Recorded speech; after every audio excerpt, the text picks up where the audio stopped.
If you've ever wondered whether you're meant to stay where you are, pack up and see the world, or find your way back home, our guests today have built an entire podcast around that question.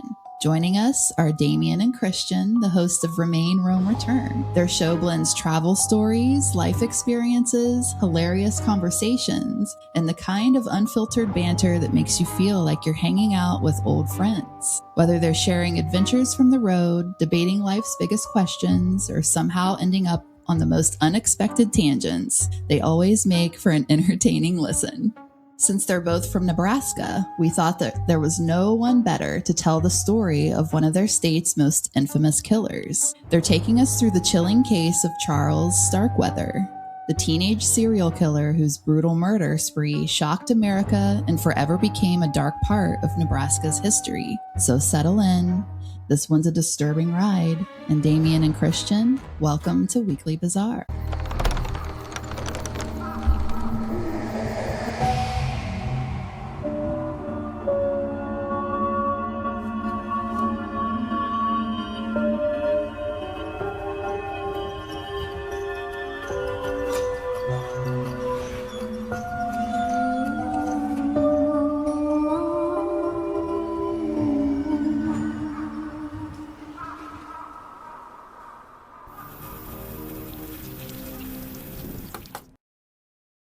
Oh, pew, pew, pew, pew. What a freaking intro. Yeah, what?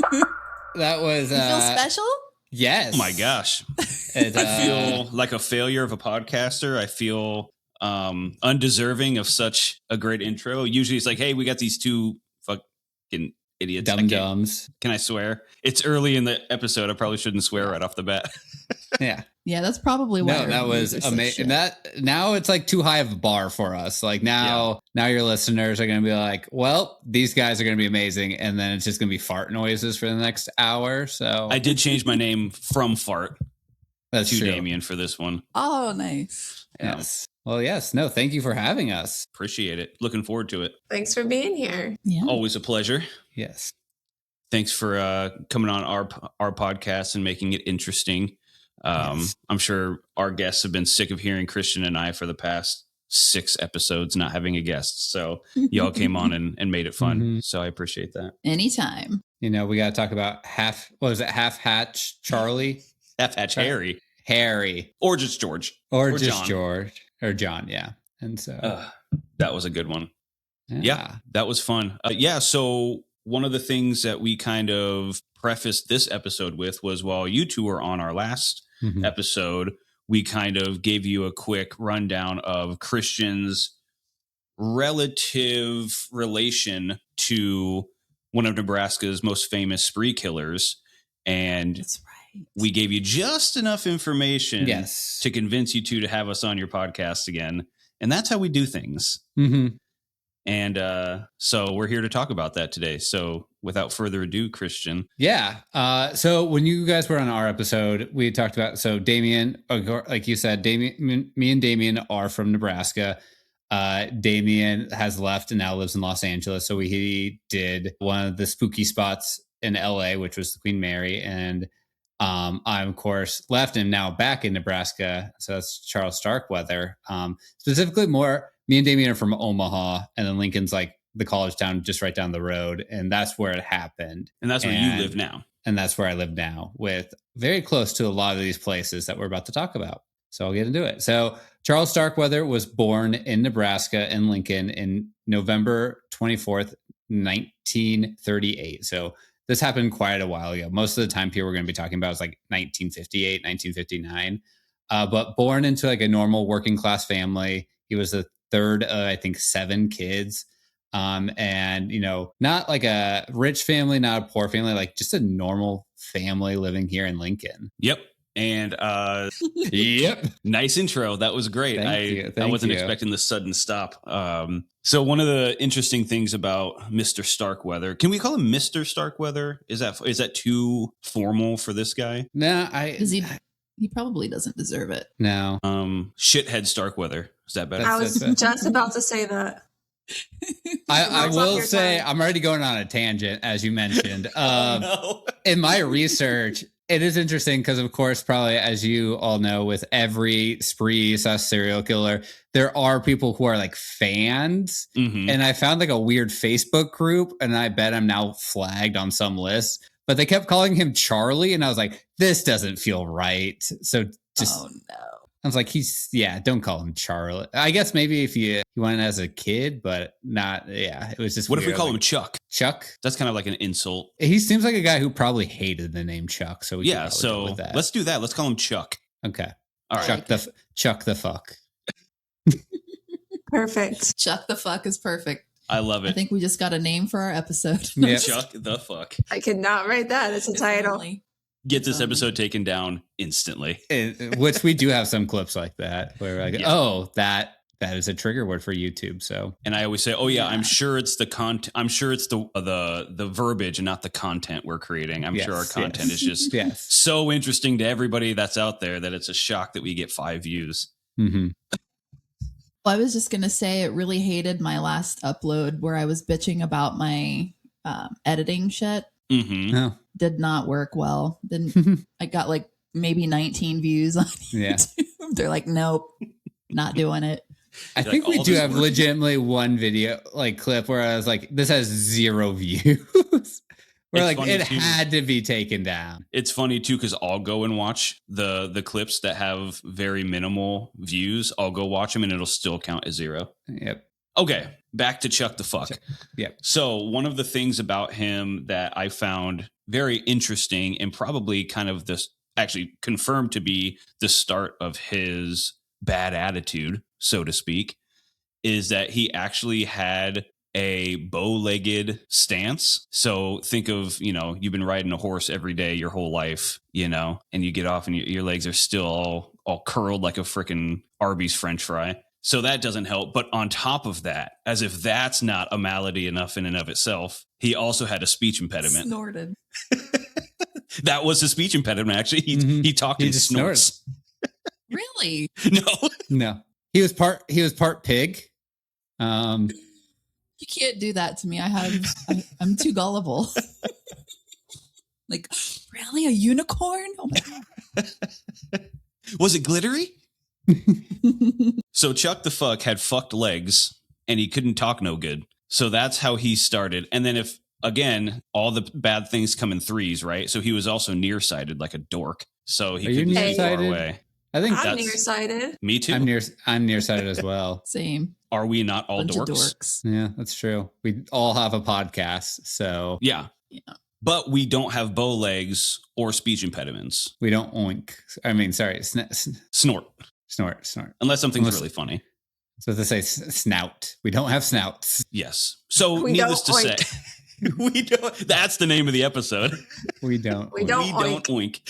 So needless to say, with all of these maladies that he had, he, let's just say, became a target at school for bullying. And by his own later accord, he mentions that this humiliation stuck with him for his whole life. And he felt marked as worthless or singled out from a young age, which it's like, yeah, I get it. I don't condone bullying, but sometimes it writes itself, But around his teenage years, he decided, I've had enough of this. And he decided to start working out.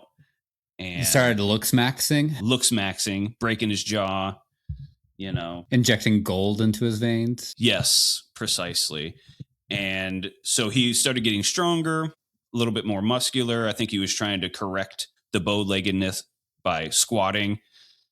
And he thought this would help him not get picked on anymore, which I guess kind of worked a little bit. But I do think that the getting made fun of from such a young age, there's kind of just no going back from that. But he developed quite the chip on his shoulder towards like authority, teachers, anybody who he felt was looking down on him, which ironically he thought was everybody because he was small. And then for some reason, I don't know how this is correlated, but I guess at that point he developed a strong James Dean fixation. So he became obsessed with James Dean, trying to look like him, trying to act like him, haircut, smoking cigarettes, all that stuff. And, it fed into kind of this, what we'll get into is his persona later on in life. So that's kind of the backstory of middle school into high school. Yeah. That's reminding me of what episode was it? I think it was the Christine Collins case we did.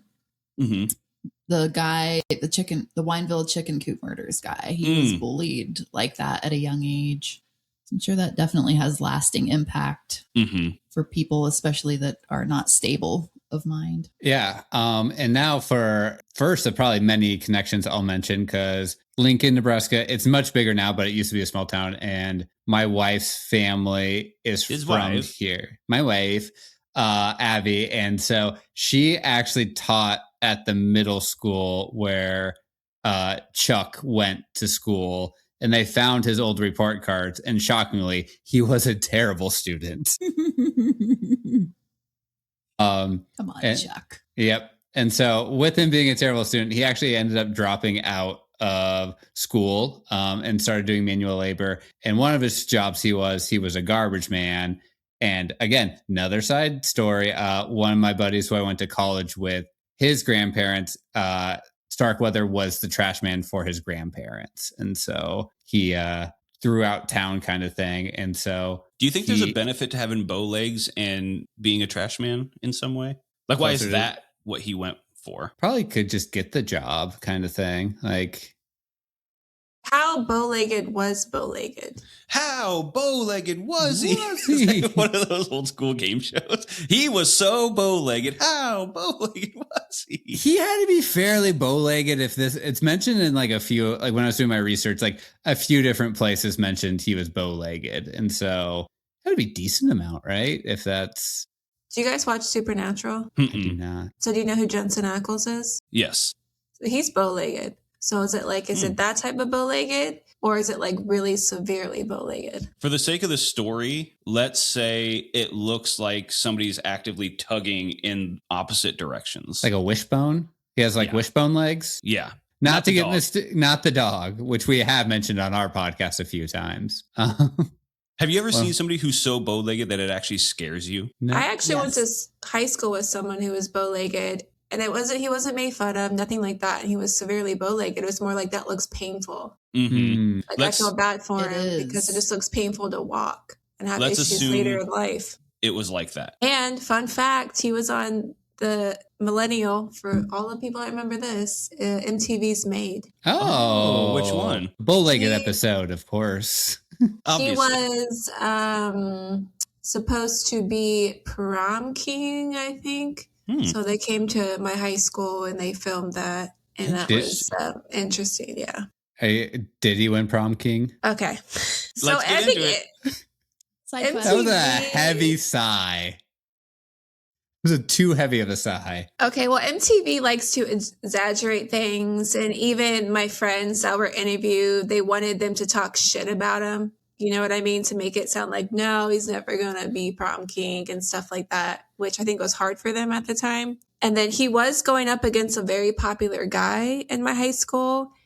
But during prom night, the popular guy got kicked out because he was drunk. And he was the other one that was running up for prom king. So you kind of do the math on that. Interesting. Was it Lucien Bow-Legged Blue? No. Oh, well.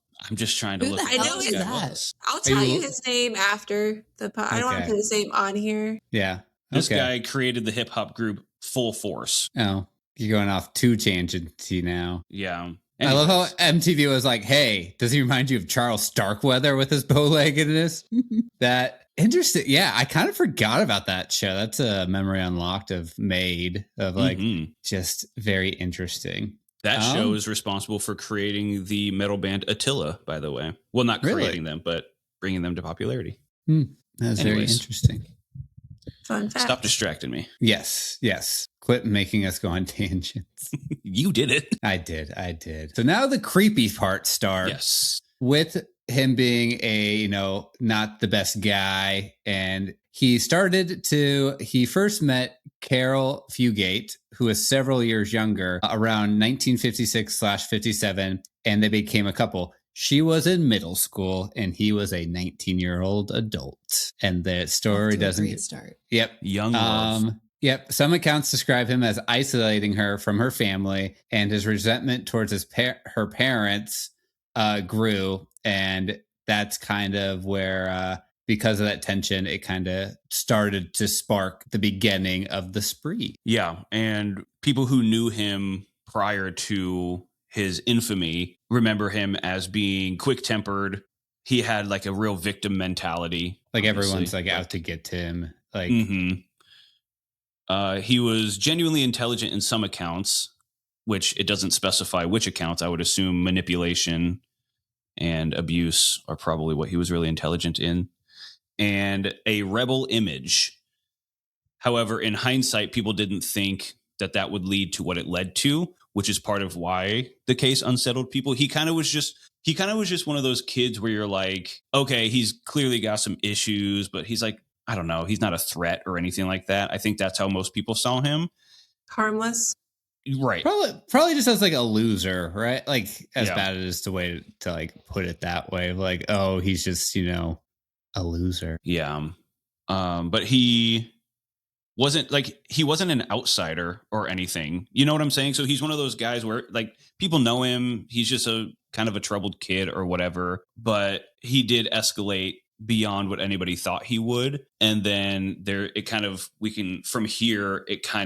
gets into the actual spree killings. So essentially it starts in December of 1957 with Robert Colvert. So this is his first official victim.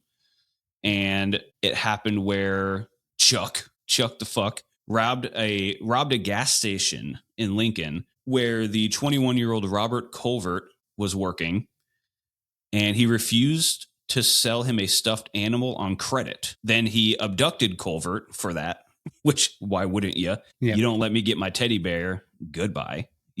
He drove Colvert to a rural area outside of town and simply shot him. This is widely regarded as his first murder, and at the time it wasn't immediately connected to him. It did take weeks before authorities identified him even as a suspect, not the person who did it, but as a suspect. This case is often treated as his warm-up or his practice moment. And from there, it was kind of we're not going back, This is gonna continue from here. So just a PSA for anybody out there who's working in any sort of service job. If somebody comes in and wants the fucking Build-A-Bear, just let them take the Build-A-Bear.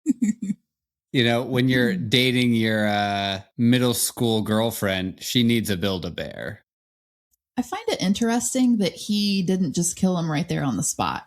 Like that he had to go an extra step and abduct him first, take him somewhere else, and then do it. Especially because escalated. Yeah, especially because it makes you wonder, because at that time it's not like there's cameras in the store, So what do you think prompted? Was it a situation where he was just so frustrated that he didn't know what to do and just attacked him and took him to his car? Like, what do you think? How do you think that whole thing started? Maybe it was just one of those situations where he acted on impulse and then he wasn't sure what to do next and came to the conclusion, I should probably just kill him now because I don't know what else to do. I don't know. Yeah. So again, back to my connections.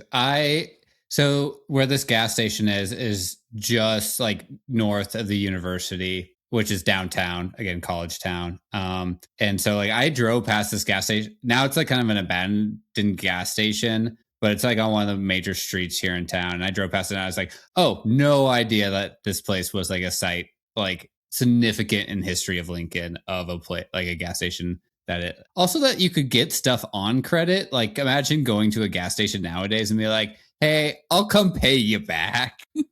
They're like, get the fuck out of here. That's true. Cause that's probably what year was that? 58, 57. 57. Yeah. Is that before credit cards? I mean, that's probably a stupid fucking question. That's before credit cards. Yeah.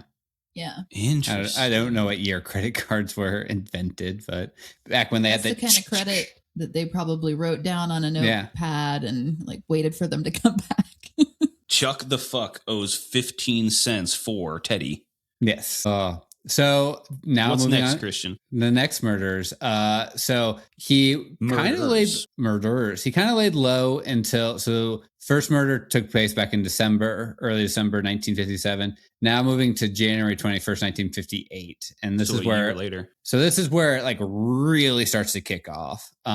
So Chuck the fuck went to Caril's family's home where her mother, stepfather, and 2-year-old half-sister Betty Jean were, and he murdered all three. Wait, hold on. Is this the girlfriend?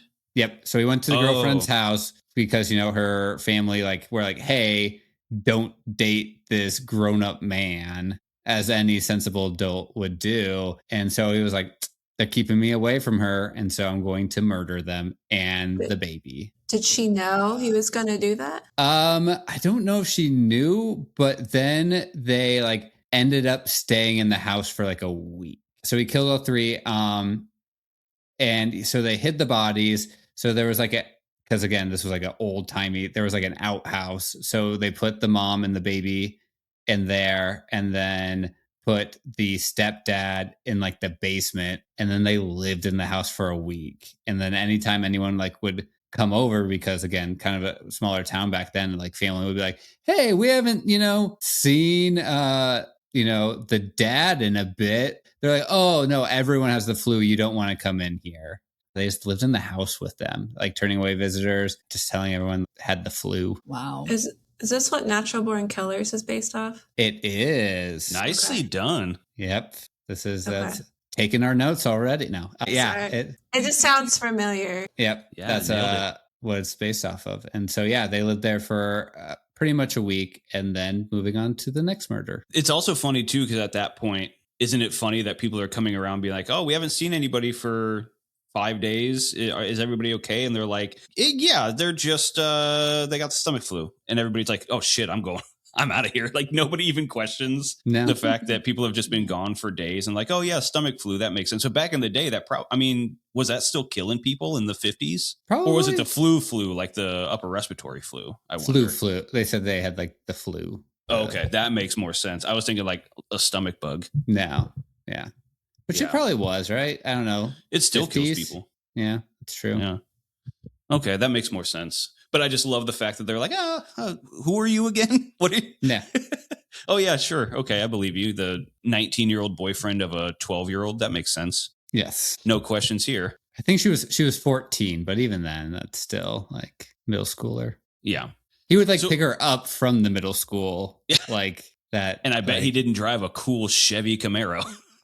Oh, hey, your brother's here to pick you up. Right, exactly. Yeah. That's even before REO Speedwagon. It's not like he's rolling up in style, The band? Yeah. Gonna keep on loving you.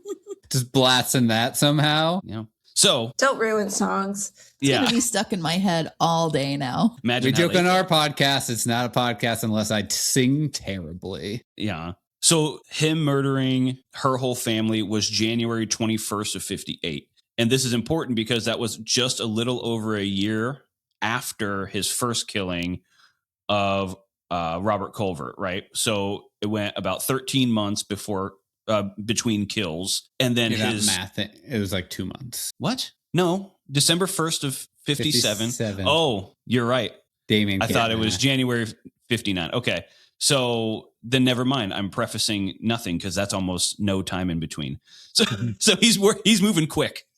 I was like, that's a long time to not escalate. I was that goes from that's serial good. From serial killer, spree to serial. That's true. I guess I don't know do you guys know what the definition of spree is? It have to be within a certain amount of time versus serial is amount? Yeah, a serial is more than 3, I believe, or at least 3 victims you've killed. And I think spree is you're bam, bam, bam. Yeah. Just a massacre, maybe. Sure. Yeah, because I think spree is less about the amount, right? And just how quickly it happens. Yeah. Mm-hmm. Okay, so that makes more sense. So he went December 1st, 57, January 21st, 58. And then his third victim was Robert Von Bush and his whole family on January 27th. So 6 days later. Hold up before we go on. Yeah. I have a question. Mm-hmm. So between the first and the second, you said that it took weeks for them to even make him a suspect for the first killing. Mm-hmm. So what happened with that? Like, how was he still free to continue on with his murdering spree? I think they would just had him as a suspect. They didn't. Yeah. I think he It was just never just went in a any long further. line. Yeah, I'm sure, especially at that time, I'm sure they were just like, "Hey, where were you?" And he was like, "Oh, I was with my girlfriend." And they're like, "Oh, okay. Well, there's your alibi." This is my sister. Yeah.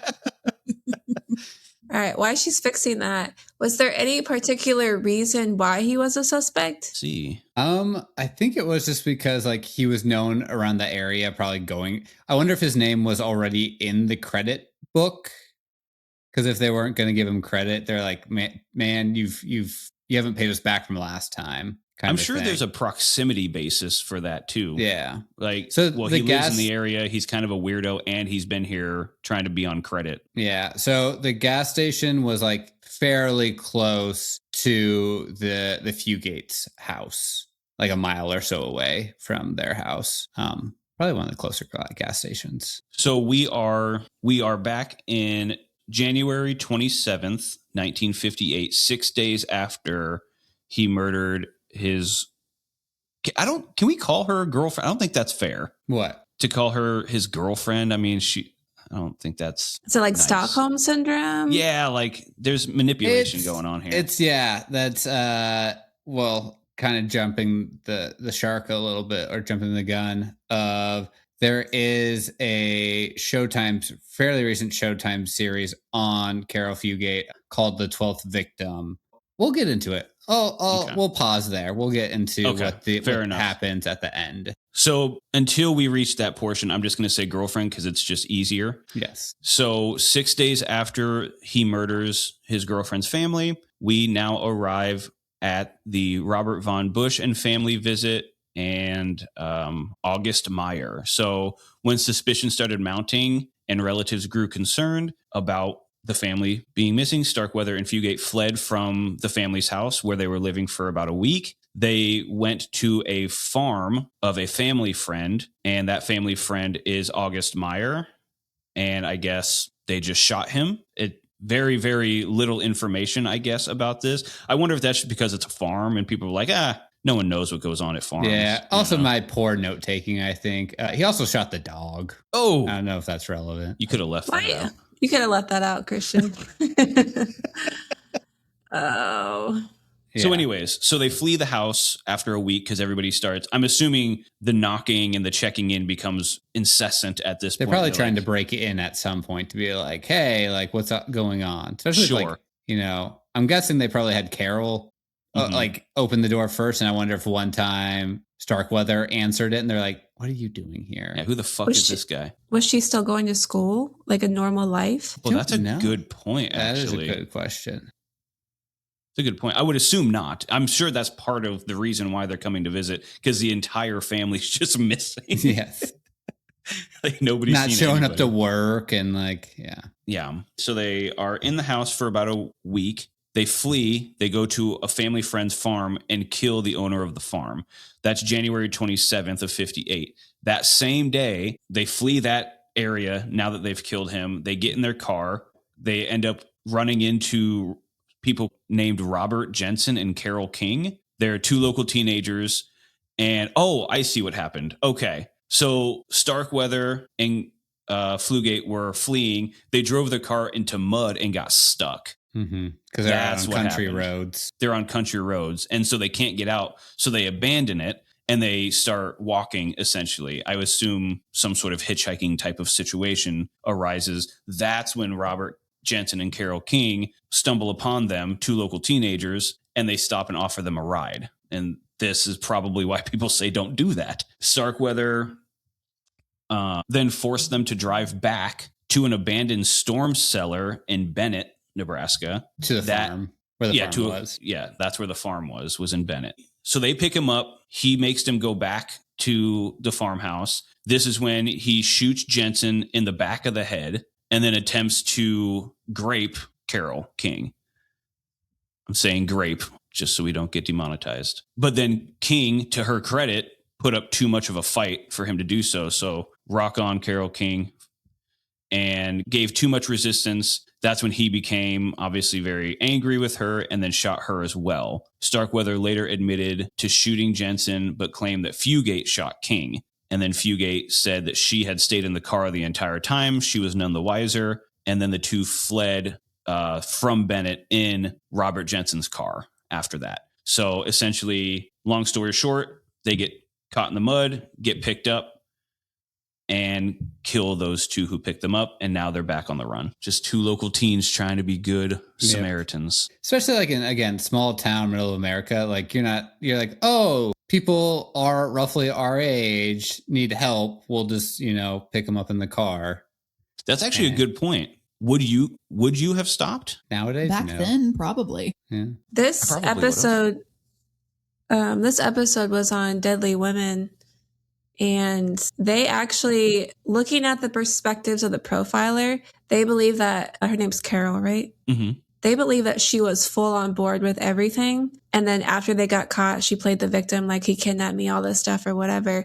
But during that scene that you just said, they believe that Caril was the one that shot the girl because... Caril King. Caril on Caril crime.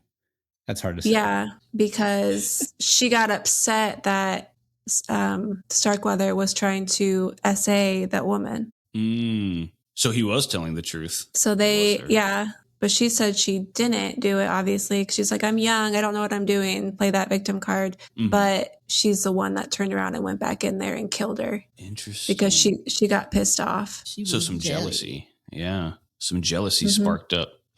Interesting. Yeah, I think back in the day, I probably would have stopped. I assume, like Christian said, they're about your age. Maybe they even kind of were aware of who each other was a little bit. I don't know how small of a town it was or anything like that. But, you see a 14-year-old and a 20-year-old, you're not going to think anything of it, I guess. Especially if you're two. Have any of you ever hitchhiked? You have? A lot, yes. What? Where? To be fair, I was hiking the Appalachian Trail, so I needed rides into town. I feel like that's a little different. It is. It's hitchhiking, though. Yeah, I hitchhiked in Ireland because we were out like in the middle of nowhere, and so I feel that's a horror movie waiting to happen. I was just gonna say that. there were like 3 of us, so it didn't feel as bad. And you get stupid Americans. Yeah, exactly. You get kidnapped by a leprechaun. I think they offered us some whiskey. The horror movie, The Leprechaun. Like that is. Yeah. Have you ever picked up a hitchhiker? Fuck no. I don't consider this a hitchhiker. So like I lived in Colorado and we drive up into the mountains quite a bit. And it was a long one, like this really good river for like rafting, kayaks with rapids and stuff. And so there was a guy who we picked up very clearly rafting, or would have been a great serial killer disguise now that I think about it. And like we took him like back to his car up on the mountain kind of thing. So like I've done that, but no, I don't think I ever have, but I'm pretty sure when I was a kid, because I grew up in the middle of nowhere, I'm pretty sure either my grandparents or somebody I was riding with have picked people up before and given them a ride, but it never ended up in anybody's death. So it's okay. I think it depends on scenario too. Like highway, no, like kind of situation. That's I feel like where like it's murdery versus and I would actually say the opposite, to be honest with you. Because highway, there's so many people. Yeah. The likelihood that somebody witnesses it is actually a little bit higher. Like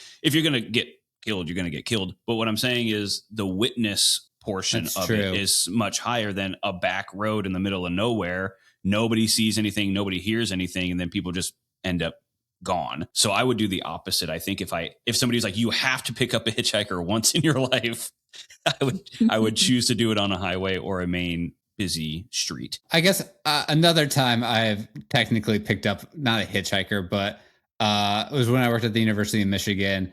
A guy had missed his bus and he like frantically ran up to me and was like, hey, can you give me a ride to the next bus stop so I can like catch my bus? And I was like, yeah. So I let him, like, it was only a few blocks, but I just like, it was like, Yeah, I very clearly I saw him miss his bus. And so I was like, yeah, I'll give you a ride. That's just too Midwestern of me, I feel, though, to just be like, yeah, get in the car. There's a difference between men and women, though. That's true. Yes. My wife lets me know that all the time, where she's like, if you were a woman, you would have been murdered so many times for the things you've done. Like all the women that were killed hitchhiking in the 70s by all the serial killers like Kemper and Bundy. Not men, women. That's true. So it's like a double standard here. So that's why I won't pick up any hitchhiker whatsoever. No, 100%. As a man, it's very much different. And yeah. And when you if you are hitchhiking as a female, I assume, do you play all right, it's got to be a truck so I can sit in the truck bed, or it's got to be, an SUV so I can sit in the back? Because I assume when you get picked up, you're not just sitting in the front seat with them. Oh my God. Maybe I'm wrong. Could be anybody. Look at the girl in the box. You know that story? She was picked up by a family with a baby. Yeah. So, I mean, do you really trust anybody nowadays? Well, you're the one who's hitchhiked. I'm guessing you weren't alone, though, right? That's, I think, a big difference. Like power in numbers kind of thing. And I would have some of the guys come with me because they could only get rides if a woman was in their group. That makes sense. Okay, that makes more sense. Yeah. So, moral of the story: things to think about. Don't hitchhike or pick up hitchhikers, I guess. Unless you want to, I guess. You know what? Do whatever you want. We're not here. We're just people on a podcast talking about Starkweather. All right. Next day. Bow. January 28th, 1958. So after the events that happened at the farm, also Bennett is still a pretty small town outside of Nebraska, very farm, very like country roads, like gravel road kind of place. So after that, they decide to come back into Lincoln proper. And the next place they go is to what is referred to as the Ward House. And so, again, my personal connect. I feel like some of this details, I'm going to end up like doxing myself by accident. But so they go to the Ward House, and every day, pretty much every weekday, because I have to drop off my son at my mother-in-law's while I work. But I drive past the Ward House every day. So I see this house every day. And so what they did, they knew of the Ward family, specifically the husband was C. Lauer Ward. He was a wealthy local predominant businessman here in Lincoln. I can't remember what he owned, but he owned some type of, so it's a, really big, beautiful old white house. And so first they were like kind of being opportunity. I don't think they intentionally went there to murder everyone, but they went because they're like, oh, we can steal stuff or like get money from them. So they go to the house. First, they kill the housekeeper, Lillian Fensel. I'm not sure if I'm pronouncing that correctly. And then after that, the wife comes home first, murders her. And then eventually the husband comes home and they make him like open up the safe, I believe, and get the money from there. And so it's often noted as the point where the case shifted from like rural working class violence to something that actually like terrified the entire city, because like not a lot had been known at that point of like the family being murdered, but like having, of course, anytime a rich person gets killed, it makes much more news. And so this is where everyone in Lincoln starts to freak the fuck out, which I will get into more detail later. And everything happened in such quick succession. I'm sure that I feel like this slew of murders probably is what started all of the attention. Yep. So at this point too, it had made the papers that the Fugate family had been murdered, and they were starting to like search for people, like for Starkweather and Fugate.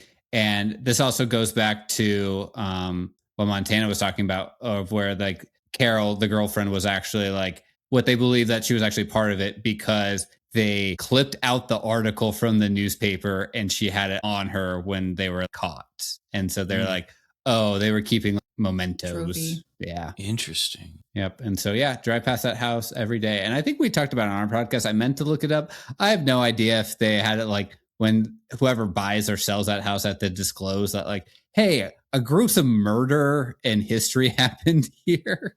Especially in the 50s. I don't know if that was, what's the statute of limitations? Even if you did have to, let's say, starting in the 80s, you have to disclose any killings. Does it retro back to the fucking 50s? I don't know. Also, I don't know if I would want to live, like, because I'm guessing people come see it because it's like a kind of famous house, like, as part of the Starkweather.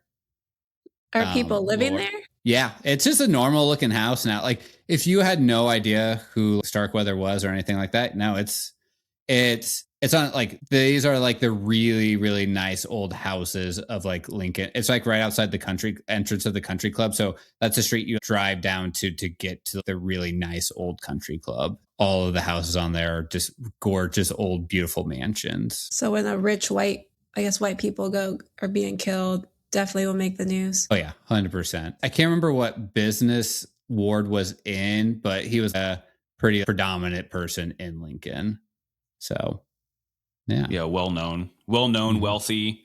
That's a recipe for getting caught. Oh yeah. So after the Ward killings, this is when Starkweather and Fugate started to flee west, and they stole the Ward's car to do so. They started heading towards Wyoming. At this point, a traveling shoe salesman, Merle Collison, was killed near Douglas, Wyoming, the 10th and the final murder in Starkwell's spree. Shortly after the murder, a passing driver, Joe Sprinkle. Oh, there's a little light at the end of the tunnel. That's nice. Joe Sprinkle was nearly killed too, but managed to grab the gun during the struggle. Starkweather then fled in Sprinkle's car. My mind automatically went to the gutter on that name.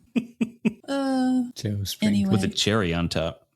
So where are we? Okay, so so Sprinkle was nearly killed too, took the gun away, and then Starkweather said, fuck this, I'm going to steal this car. So that's 2 stolen cars now. At 3 stolen cars now. There was a car chase.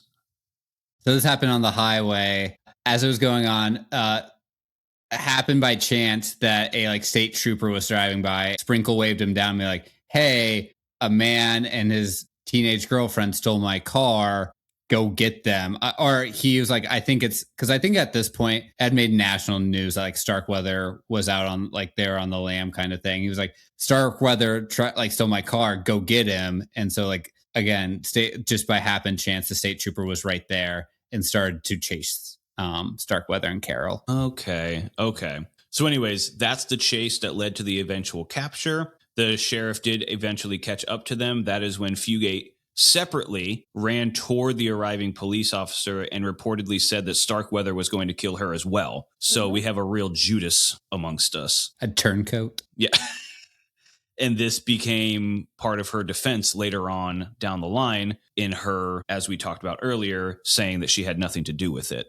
So in the high-speed chase, a bullet fired by the officer shattered the windshield, and flying glass then cut Starkweather deep enough to cause bleeding.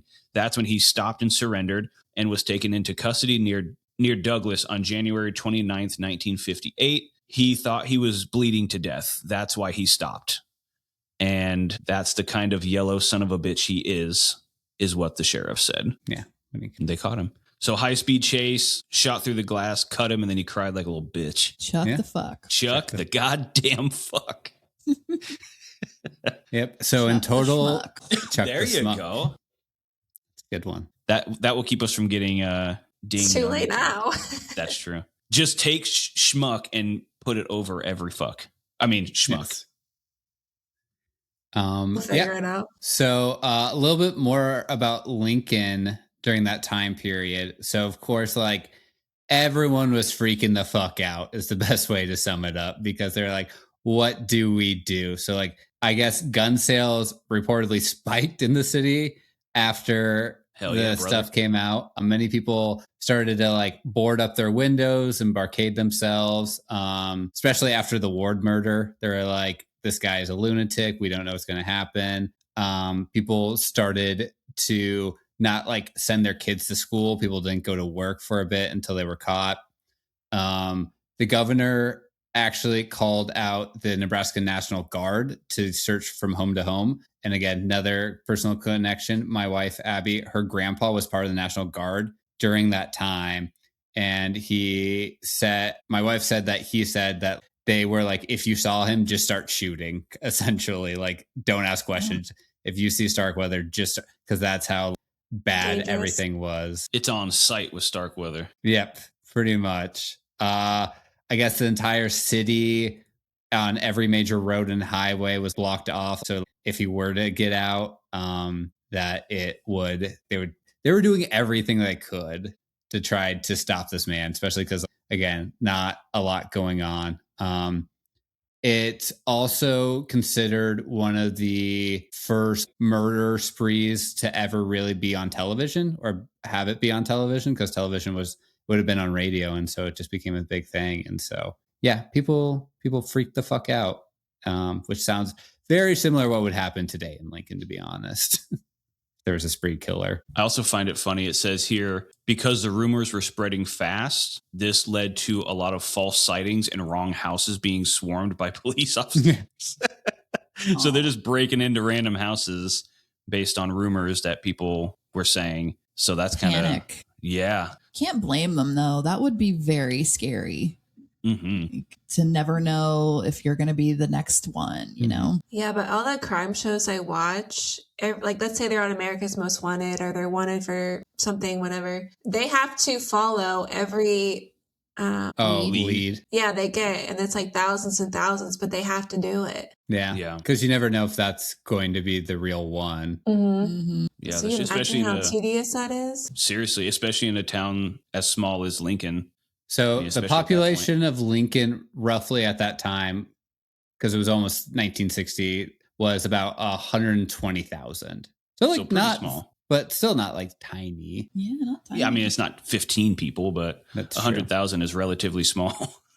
Yes. You know? It amazes me they never left. Like they stayed in the area. You think they probably would have gotten away with it if they moved on from Nebraska. Well, so they did. So after the war, that's when they fled to Wyoming. And so where all this stuff happened was in Wyoming. I don't know how they got out of town. Okay. Yeah, they stole the cars. Remember that they stole the car and then they fled west and they were trying to get to Wyoming. And then that's when all the shit with our friend Sprinkle occurred. Mm-hmm. Okay. They still didn't get very far though. It's decently far. That's like Wyoming is attached. Yeah, but it's like over 400 miles to Nebraska's a really long state. But I don't even think they made it to Wyoming, did they? I think they were headed there. No, Douglas, Wyoming. So they probably didn't. Where they got caught was in Douglas, Wyoming. They probably barely made it. I wonder how far into Wyoming Douglas is. Honestly, I bet they barely made it over the border. Douglas, because that is a long fucking drive. Yeah, especially. Yeah, pretty much just over the border. Yeah, I figured. Because think about that too. Just the gas alone. That's why you have to steal another car. You know? So that's interesting. So now we get into the aftermath of this. So after their capture in Douglas, Wyoming on January 29th, Starkweather was then extradited to Nebraska. Extradited, big word there. Hey, I just made that up. He initially tried to pin... I don't know what it means, but I did use it. Yes. He initially tried to pin more blame on Fugate, at one point claiming she had been an active participant in some of the killings, before later softening on that account. Fugate maintains that she was held against her will and feared for her life throughout the ordeal. So there you go. That's kind of what we were talking about, where was she involved? Was she not? Per her claims, she was not, but per his claims, she was. And she's the one with the clip of the newspaper on her at the time. So it is kind of one of those situations of a he said, she said, as Fred Durst would say, bullshit. And so that's very interesting. It's all about the he said. And then as far as the trials go, Starkweather was tried for the murder of Robert Jensen. And that was used. Yeah, that was used as the basis for the prosecution. And he was convicted of that and sentenced to life. Or I'm sorry, sentenced to death, not life. You're sentenced to life, bitch. Yes. You're gonna live out the rest of your days. So help me God by the mercy of this court. What a tragedy. Okay. That joke? Yes. Yeah, it was terrible. So he was sentenced to death, but only for the killing of one person, which I find Probably interesting. because like, not to get lawyery, because I'm not a lawyer. You're our lawyer. I have a lot. It's easier. Like, you go with your best case, especially because at that time, like, murder was just death penalty in Nebraska. And so they went with the easiest case. And then, especially if you had Fugate there to be like, yep, he did it kind of thing. I do have an interesting fact, because I saw that he was put to death, and I was like, it made me think, was that the last execution that happened in Nebraska? And God, no, it was not. Nebraska loves frying people. Yeah, it was like almost to the 2000s. I think they were 2018 was the last execution. The execution, but not the electric chair. Well, I used to fry people to spice up the story. No, we used the electric chair. It was called Old Sparky. That's what they called the electric chair, and they used it far too long. Okay, that is dark. What happened? What happened with Caril? Yes. Yeah. Here we go. That's the problem with tangents. So Fugate was tried separately, and hers became more legally and morally contested than Starkweather for obvious reasons. She was 14 during the murders. She was only 15 at the time of the trial. So that alone kind of gives her a little bit more of a plausible deniability in the situation. The prosecution argued that she was a willing accomplice, but her defense argued that she was a terrified hostage with no real chance to escape or to get help. She was convicted of first-degree murdy. Old Sparky and Murdy. Damn, I almost made it through. Also, let's see. Old Sparky. When did they quit using Old Sparky? It was hanging was illegal in Nebraska as well for execution. Sorry. This is Nebraska's. Hey, that's how that feels, Christian. So she was convicted of first-degree murder as a party to the crime. See, that's why I fucked it up, because murder party. That's tough. She was convicted of first degree. Yeah, whatever you say. Keep making excuses for yourself. Sorry, we were using the electric chair till 2008, baby. Ooh, I was only 10 years off. In the state of Nebraska. But the last execution was 2018. Well, then we got rid of the death penalty, and then some great Nebraska governor was like, nope, we're going to bring back the death penalty. Bring it back. Bring back old Sparky out of retirement. Nope. And then, then they did, I think. So she was sentenced. She was sentenced to life in prison. A noticeably harsh outcome for someone her age, and it remains the most debated part of the whole case. I'm sorry. When you fucked up your words, it was just making me think of how I messed up your podcast name last episode. I don't know if you've seen that.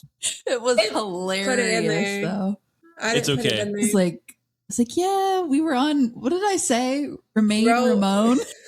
The Ramones. Ramon. No, it's okay. Christian fucks it up every time. Keep laughing about it. Yeah.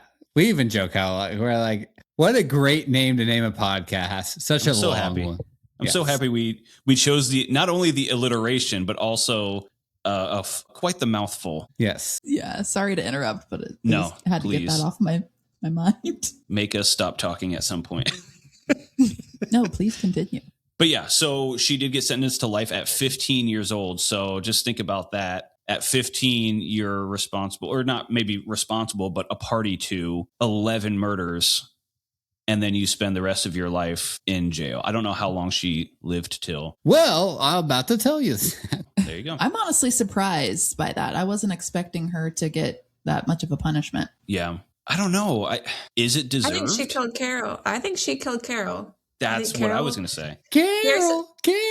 Here's the thing, though. Did they say how many gunshots Caril had? It probably did, but I think it was one to the back of the head. And some other research, I didn't put it in, but going back to the Rich family, the wife had like multiple stab wounds, and they said that Caril crime of passion. Yeah. Mm-hmm.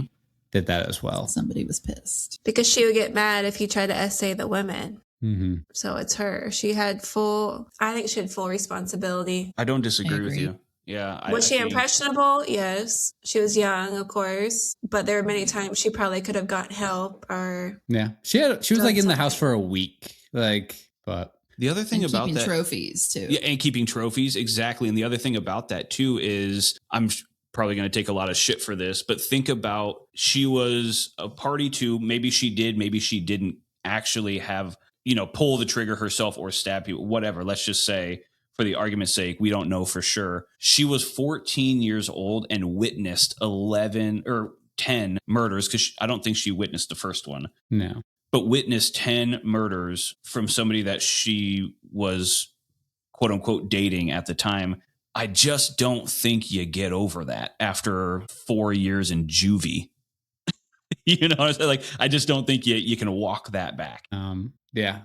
And well, also the discussion, I think they talk about more in the Showtime docuseries of like how much of it is like Stockholm syndrome or like her being groomed, for instance. Like, is she a victim herself, which is more of a modern take, I would say, in that. Does that excuse it? I think that's the moral quandary here. Hurt people. I don't remember. That's from a movie. I don't think it excuses it.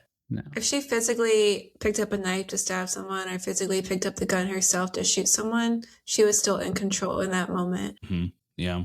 Well, resounding response. We should be on a jury together. God. Agreed. Off with their head. Speaking of executions, segue. Starkweather was executed by electric chair at the Nebraska State Penitentiary on good one. Yep. June 25th, 1959. He was 20 years old. I also live close to where the state penitentiary, weirdly nailed enough, it that time. Not too far away from the Ward House. There are various quotes attributed to him near the end about not being sorry. He reportedly maintained a fairly detached, unrepentant demeanor till the end. He technically gave no last words, but in a letter to his parents right before he was executed, he wrote, "But Dad, I'm not real sorry for what I did, because the first time me and Caril have more fun." I didn't. So not a particularly educated. No. Yeah, we see why he failed school. Yep. I ain't sorry about what I done. Didn't. Because for first time, me and Caril, we do have some fun. Yeah. Also, it kind of rhymes. Maybe he could have been a poet. Poem. I saw why she was so attracted to him. Yeah. And he almost looked like James Dean with bow legs. Yeah. Okay, now moving on to what happened to Fugate. Fugate served time and was paroled in 1976 after only serving 18 years. Oh, shit. And having become eligible through good behavior and ongoing legal advocacy on her behalf. Avocados, yes. Let's see. Last known about her, she had moved to Michigan and has stayed pretty quiet. She has given a few interviews over the decades. And I think what I saw was last time she had been like mentioned was 2020. So been quite a few years. How do you guys feel about that? She lives closer to you guys than she does me, baby. That's true. Do you think it's fair that she was released? Do you think she served enough time to make up for the things that she did? I don't think so. She hasn't murdered more, so like not that you know of. That's true. Maybe there's some cases. But think about if you were one of the victims' families. Yeah. How would you feel about it? That's the that's the most important thing, is how they feel. I'd be making a trip to Michigan. Yeah. For just vacation, of course. Yes. For vacation, yeah. See the dunes. See the UP. Yeah. No, I think I would probably disagree with that. I don't think she should have. I have a side quest story about those dunes. Do it. Yeah. So they had to send a search party to find me in those dunes. I got lost, and it was I didn't have any water or anything with me. How do you get lost in dunes? Well, I didn't they thought I was lost. So I technically was not lost, but it was when my son was really little. And we went up, and Tony and Dom had the backpack with all the water and stuff in it. And they went one way. And I was like, I'm just going to go on up ahead this way, because they wanted to go to the top of a dune and see if they could see the lake. And they came back down and went a different way. And so I had gone one way, and I was just waiting for them, getting scorched by the sun, waiting for them. And I'm like, okay, I'm getting a little dehydrated here. Like, this is getting a little dangerous because, I mean, there's no shade anywhere. Mm-hmm. Is that a lake over there? Oh, no, that's just a mirage. So I don't know how long I had been waiting. I'm like, all right, I have to go back. But I was concerned that they were going to be looking for me. So that's why I waited as long as I did. But then by the time that I got on my way back, they had already sent people to look for me. When I got back, at that point, I was starting to get delirious. Yeah. Like I was getting woozy, and I'm like, okay, this is Heat weird. stroke is and setting wouldn't in. you know, this dude with the freaking didgeridoo was at the top of a dune, just randomly playing a didgeridoo. So my head's like, whoa. Yeah, I made it back just fine. I was a little dehydrated and sunburned. That was maybe he wasn't even there. That was God, actually. Just a white man with dreads playing a didgeridoo. Whoa, guiding me back. That is funny. And this is why you need to hitchhike. Mm-hmm. Yeah, back that would happen to you. Was it like park rangers who had to come find you? Or was it? Yeah. Yeah. And then when I got back, Tony was like meeting with one of the rangers that had already sent the team out. So she had to call them back and say that I'd found my way back because the didgeridoo guy. He was like a siren calling you to. He was a hired gun. They're like, no, we don't send search parties anymore. We send out the didgeridoo. That's how people come back. Wow, wow, wow. Follow the sound of the Why would we all get lost? You just stand up top and guide them in. It's like a beacon. Can't take me anywhere. That's a great side quest. The only other thing that we were going to talk about is, to Montana's point, of the cultural impact and aftermath of this spree killing. So, as you stated, Woody Harrelson, Natural Born Killers. That is based off of Starkweather. Bruce Springsteen's album in '82 called Nebraska. There is a track literally about Starkweather, written from Starkweather's perspective, which I find interesting. I think, Christian, you said something about this on our podcast, about Martin Sheen. Yes. He did something real weird. Yeah, not Kirk Douglas. He did something weird. Yeah. In purchasing the headstone. Yeah. So the movie Badland, which came out in '73, is essentially like not direct story, but like very like a fictionalized retelling of it. And that was like Martin Sheen's like big breakout role. And so he's like, oh, I owe Starkweather some, like, you know, I owe him something because it helped give me this big break. And so Starkweather at the time didn't have a gravestone. I'm guessing because I wonder if they were worried people would deface it. But so he bought him a gravestone and is now in Wyuka Cemetery, which is in Lincoln. He's actually buried in the same cemetery as, I think, 4 of his victims are buried in the same cemetery. That's fucked up. Not cool. To be fair, it's like the cemetery of Lincoln. There's some like other. But it's they have swans. That's a bad move, though. He should have done something. He doesn't deserve a gravestone. Yes. Mm-hmm. Yeah, I agree with that. Mm-hmm. Yeah, he should not have been buried next to him. Not next to him, but in the same cemetery. But it's a big cemetery. But he doesn't deserve a gravestone, I think. Yeah. No. I agree he with that. He deserves a big turd. With sprinkle on it. Just sprinkles. How did you guys know that actually is what the gravestone is? Just the poop emoji?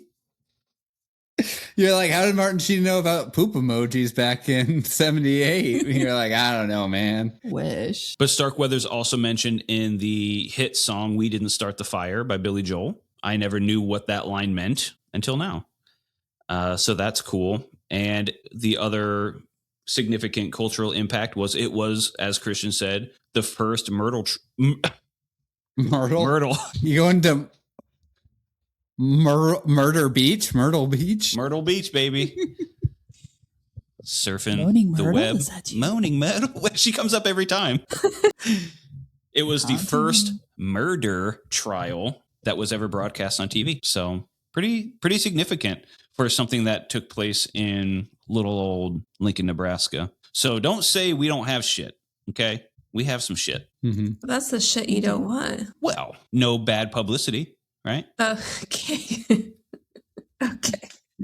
But yeah, that's the story of Yeah, it's one of those things in Lincoln. Like, People, it's been so long because it's been over almost 70 years since it happened, where like there are still like connections to it. But I think, most people who were around during that time are kind of passed away. Yeah. Yeah. Like, and so, I had to be like, or they're very old. I wonder if you went to some of the retirement homes, if they would be like, oh, I remember old Charlie. Nope. Don't start your shit. Time. And so, but I don't know. I think people know about it here, but like, are like, yep, it happened. Cool. So, and I hope us regaling the story wasn't too boring. I think you did a fantastic job. I was very You have to say that. Yeah. I'm serious. I was actually thinking maybe you guys should change up your podcast because you're really good at this. Nope, no more research. It would certainly improve our views if we actually had a great theme. job. But yeah, so thanks for having us on. It was fun. It's always fun with you guys. Anytime. All right. Well, first of all, tell people where they can find you, guys. You might find us if you like. That's my Sweeney Todd impression. You might find us if you like. We are on Instagram, YouTube, Spotify, Apple, Facebook. Remain Rome Return Podcast. It's a mouthful. It's a lot to type. Mm-hmm. I would say try searching just RRR. That generally brings up an Indian action film. So you do kind of need to type in the whole thing to find us. Or you could just, tune into Weekly Bazaar Podcast, and they give you some synopsis of some of the stuff we do, and that's pretty much good enough. Just go back and listen to the intro. Yeah. Yes. Great intro. You have a lot of pressure on you for the outro now, Montana, just so you know. Our outros are anything special. Not with that attitude. Yeah. That's fair. Now's your chance. Well, you can find us on all the social medias at Weekly Bazaar Podcast. You can email us at weeklybazarpodcast@gmail.com. You can help support us on Patreon at patreon.com/weeklybazaar. We have a lot of content on there. Me and Jess banter away. I think we talked about Jessica's Naked Saturdays the other day. It's rated R. Yeah, it's a little more rated R over there. Stay spooky, stay safe, take care of yourselves and each other, and if it's weird, we're gonna talk about it. Bye. Bye. Don't buy meat from a truck. Bye.